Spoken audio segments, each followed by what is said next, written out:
Distinguished gentleman from Texas, Mr. Casar. The gentleman from Texas is recognized. Thank you, Ranking Member, and thank you, Mr. Speaker. I rise today in opposition to House Republicans' H.R. 2494, which is not about defending police officers, it's about deporting people. This does nothing to defend against assault.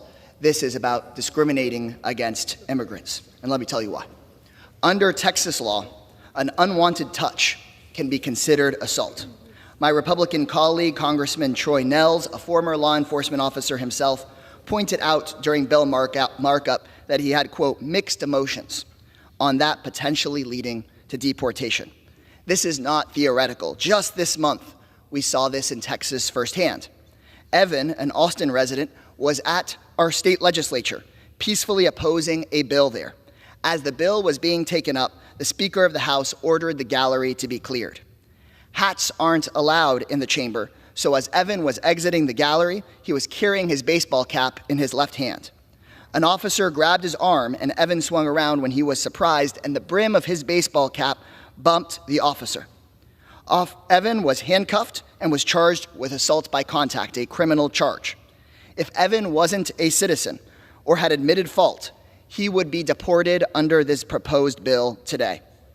Another example from 2019, my constituent, Tanya, was in mental health crisis.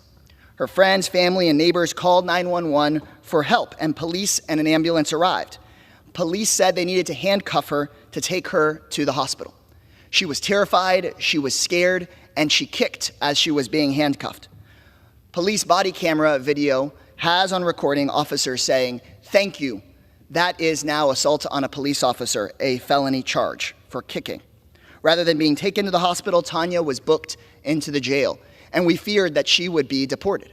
But because there was time for due process, her lawyers intervened, members of Congress, such as Congressman Lloyd Doggett, intervened, and Tanya was able to get out rather than be deported back to a country that she was brought from as a young child.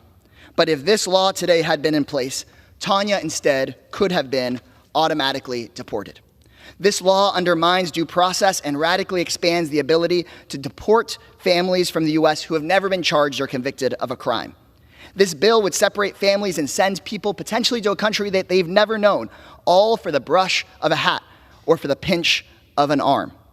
I am sick and tired of preposterous bills being heard in this chamber. I'm sick and tired of hearing the Republicans are for due process, freedom, or individual liberty, when we see bills like this that do nothing to reform our immigration system, do nothing to increase public safety, and only leave as collateral damage the freedom, due process, and individual liberties of those who are struggling to make this country a better home for themselves and their families.